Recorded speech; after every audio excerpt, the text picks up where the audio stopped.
when people think leadership, they're thinking about individuals or maybe the dyadic relationship. But leadership is about creating an alternative future, imagining that and enabling it. And the systemic or systems level perspective that we take through our program, I hope, is moving us a little bit closer to that world we want to live in. Welcome to another episode of the Intersection Podcast, brought to you by the Georgia Tech Scheller College of Business. I'm your host, Annalisa Wade. I'm a second-year full-time MBA student here. In this episode, we're going to talk about the Institute for Leadership and Social Impact. We have two leaders here, Terry Blum and Dori Pap from the ILSI, Institute for Leadership and Social Impact, and they're going to give us a general overview of what the Institute is and what they do. Starting with you, Terry. Can you tell us a little bit more about the Institute and your role here, mainly at Scheller and ILSI? Well, the Institute is actually kind of old.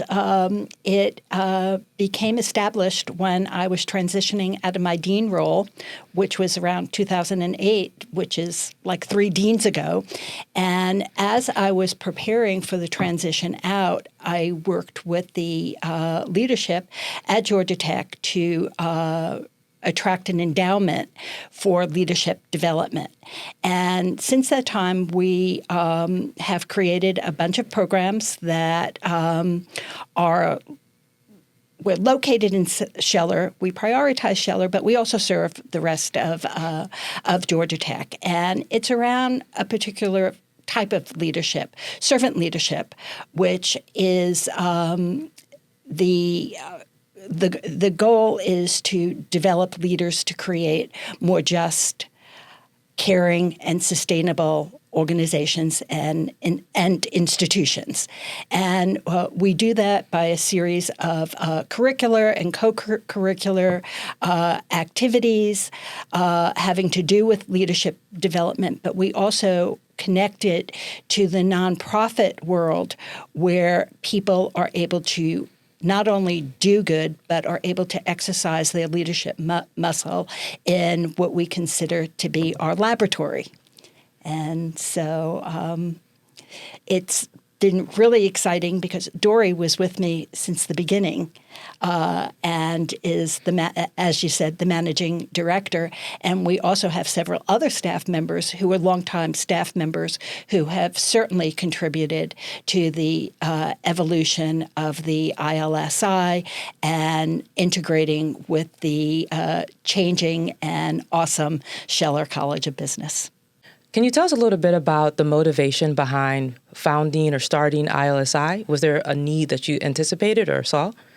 Yes. Among a variety of our stakeholders, I saw that there was incredible knowledge on the technology side of business, but there was much less on the soft side that makes all the difference in co-creating the world we want to live in.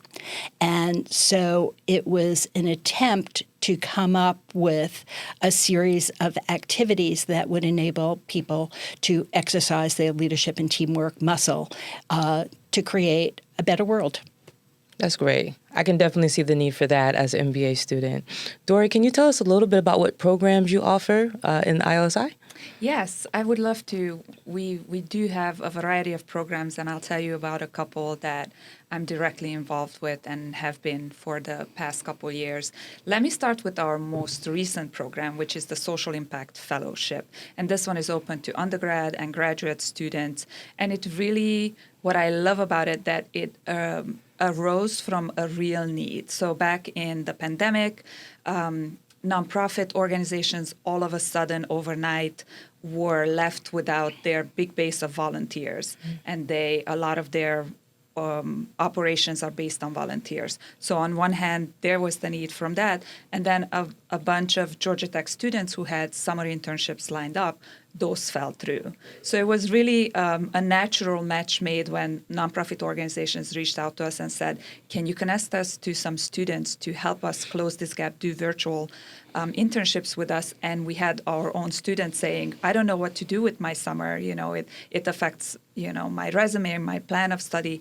So that's how it started. We basically provided that opportunity for matching the need in our community with the need coming from Georgia Tech from our students, and we piloted it and it worked.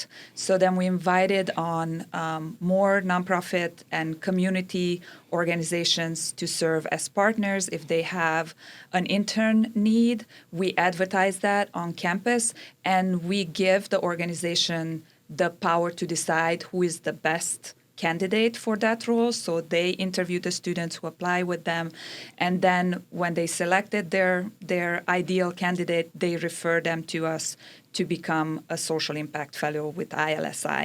And we support that internship with a stipend, and it's organized in a way that it fits well with the full schedule. It's 10 hours a week, 10 weeks within a semester. So the benefit for the student is being exposed to an entirely new field, practicing and developing new skills. These are small organizations that take the student on. They work directly with the founder or a managing director or a development director, and they get to really see what an organization's day-by-day work is, and also in the meantime really learn about the pressing issues that these organizations address in our very own communities, right? Like right around Georgia Tech, in the world that we live in. And for the organizations, it's a great opportunity to develop these internship programs if they didn't have it before, and the stipend supports, the students' the student needs. So we see this as a good match. To date, we had more than 75 placements. We had 35 different partners. We do look for long-term relationship with those partners, so we support them for a year and a half, so 3 rotations, and we dispersed more than 60,000 in fellowships up to date. Wow! So that's one of our programs. Yeah. That's very fascinating. Just a few follow-up questions there. Yeah. So you mentioned that the original demand was during the pandemic, a lot of students, they lost internships, a lot of nonprofits lost a little bit of support. Have you noticed any shift in the demand currently after COVID, after the pandemic? Is there an uptick or a change in the reasoning as to why you continue on? Yes, I think there's an uptick because in the meantime, we perfected the model, and we have a system in place, the way we recruit partners and the way that more and more students, through word of mouth, the students that do the fellowship, they have these blog reflections that others can read, and they are basically the best recruiters for the next generation of fellows. And I think there is an innate desire in our students to not just gain those internship credits and skills on their resume, but to do something meaningful with those hours. Exactly. That makes a lot of sense. Are there additional programs that we should know about? Yeah, I'll mention two real quick. One of them is a long-term program. We've been running it since 2010. It's the Leadership for Social Good Study Abroad program, and there are hundreds of amazing study abroad programs at Georgia Tech. What makes this one unique is that the focuses, it offers 4 courses. All of those 4 courses count towards the leadership minor, which is one of our other programs that we're very proud of. The business track of the leadership minor is one of the most successful programs that we have, and that's definitely geared towards all students at Georgia Tech, undergraduate students. So these 4 courses that qualify for the minor, so students only need 1 more course and they can complete their leadership minor in business. And the program focuses on understanding how civil society here in the U.S. and globally, we go to Czechia, to Austria, and to Hungary to see how it operates and to see how does innovation differ in different political contexts, historical contexts. There's homelessness in Atlanta, there's homelessness in Budapest. There's lack of access to quality education or healthcare or food insecurity in Atlanta, the same in Central and Eastern Europe. But seeing how maybe solutions differ based on the conditions they are, and seeing those best practices in here in Atlanta, and then going abroad and taking those learnings with them, and being able to have these comparative assessment is very useful. And then the very unique component of it that students actually do an internship. They do a project with the nonprofit in Hungary. So it gives them that experiential learning that Georgia Tech is so proud about and is keen on developing. They actually get to sit with global nonprofit social sector leaders, learn from them, be able to contribute their technical skills to those projects, and really develop a more well-rounded understanding of the world and learn that, as mighty as we are as Americans, we are not the center of the universe, and there is much to be learned, and because of that, we really can become those better humans and improve the human condition, which is our goal at Georgia Tech. This sounds like a fascinating program, whether I'm a student, faculty member, or just wherever I'm at as a part of Georgia Tech. I really want to know, how does one go about learning about ILSI? So if I'm interested, is there a certain criteria, eligibility, or how do I get involved? I think all of our programs, including the study abroad, they're open to all students, and we do our best in marketing these. I think word of mouth is the best convincer of any of those programs, but our team, as Terry mentioned, Nicole and Amber and everybody else who's on our team, does a lot of work in getting the word out. There's also a lot of testimonies about all these different programs on our website, so I encourage everyone to go to ilsi.gatech.edu and look into these opportunities. And our amazing communications staff at Scheller does help us with publishing these testimonials. And that's sort of a word of mouth, not one-to-one, but it's a word of mouth from the article or from the video to potential partners and to potential students who might participate. You gave a great overview of a few programs mentioned. Terry, is there any additional ones that we should kind of learn a little bit more about from you? Yeah, sure. There's plenty, but one that I will mention is sort of complementary to the study abroad and the undergraduate leadership minor and to the leadership fellows program. And this is the MBA course on pro bono consulting.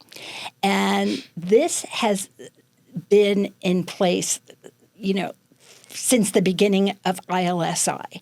And this involves MBA students mostly. Once in a while, depending on the project, somebody from outside of Scheller joins the team, and we work for real projects to build the capacity of a nonprofit organization in our community.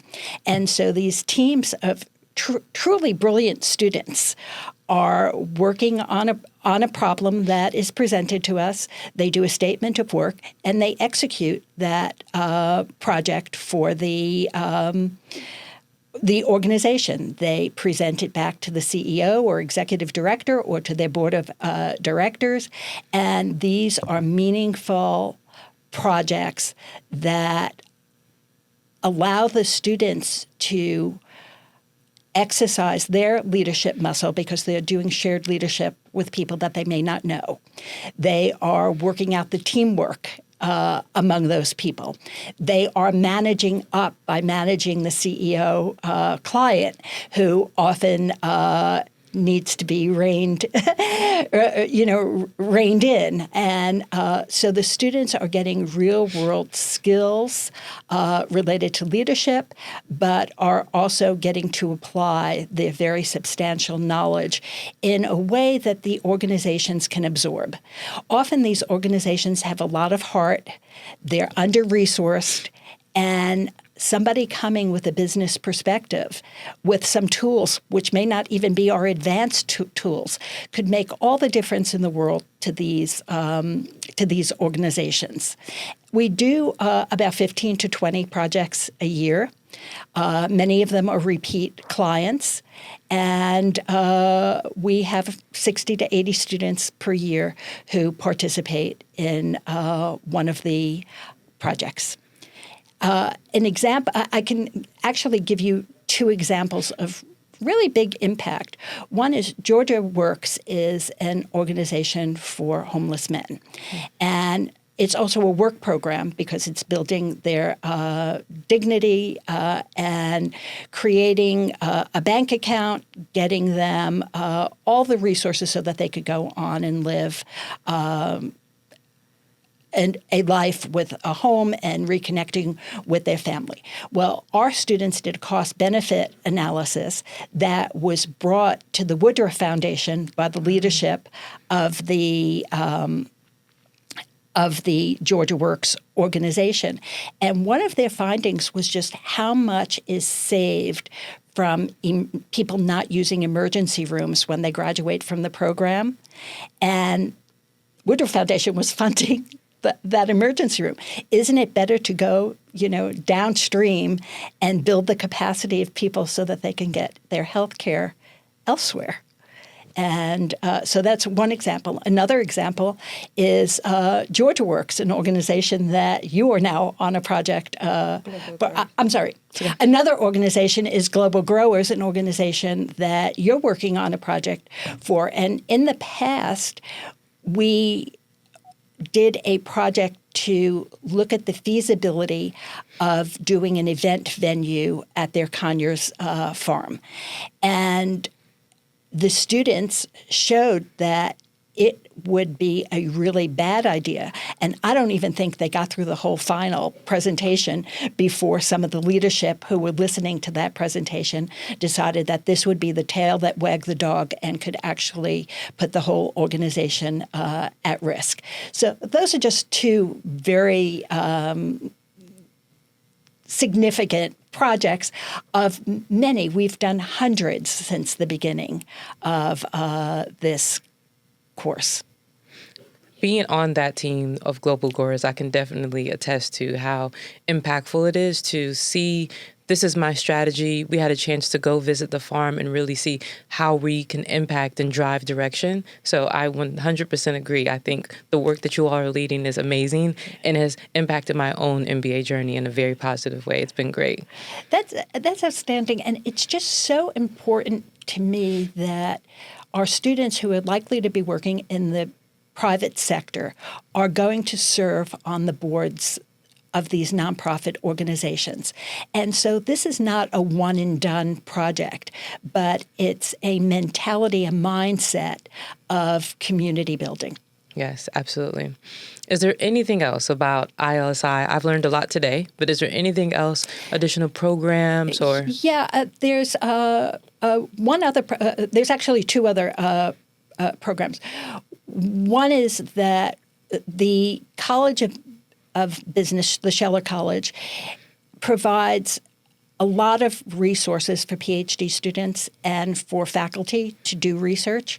And we are supplementing that with seed money or with a little bit of money to close gaps for people who are doing research in areas that are central to our mission. And we rolled that out last year. We've given the first grants, and we will be doing another round quite soon. The other program that I would like to mention is the Emerging Leaders Program. And this is a program where we do a year-long faculty development program. And so senior tenured faculty, and within the last 2 years, we've added senior non-tenure track faculty who come together to build a community of leaders.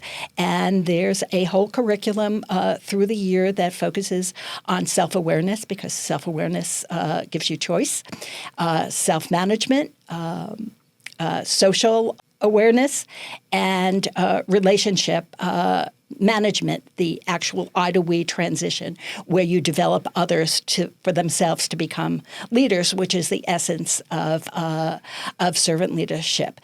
There's about 125 people who have graduated from that program. Each year, we only take a portion of the people who are able to apply. And of the graduates, more than 100 are still at Georgia Tech. They occupy dean's roles, chair's roles, associate chair, associate dean roles, and they're all leading without position. And so there's the ones in positions with authority and the people who are just making Georgia Tech a better place through serving our students, serving our alumni, serving all our stakeholders in our community. Wow. You all are leading a lot of change, very high impact. I learned a lot myself today. This has been really great. Is there anything additional that you would like to leave our listeners with to learn about ILSI, or do you feel like we're in a good place? I think I would like to summarize that all of our programs, especially I'm speaking about the student-facing ones, show students how there are several roles that in their future lives they can play to improve the human condition, to create more just, equitable, sustainable societies. We know that students who come to Georgia Tech come for that great corporate job, high-paying salary, and I don't expect, other than a very small proportion to go into the nonprofit sector. But that's not the only way you can serve your community and contribute. As Terry mentioned, you will be serving on nonprofit boards, having a deeper, a better understanding how complex these social issues are, how systemic they are, understanding, how to work with organizations like you're doing through the pro bono program, how they think, how they operate, what are their challenges. So then when these students are at those decision-making tables and these communities are not represented, that they can make decisions, they can advocate, they can support, they can be philanthropic in a way that it's truly meaningful, equitable, and just. So Dori, you've said it beautifully, because when people think leadership, they're thinking about individuals or maybe the dyadic relationship.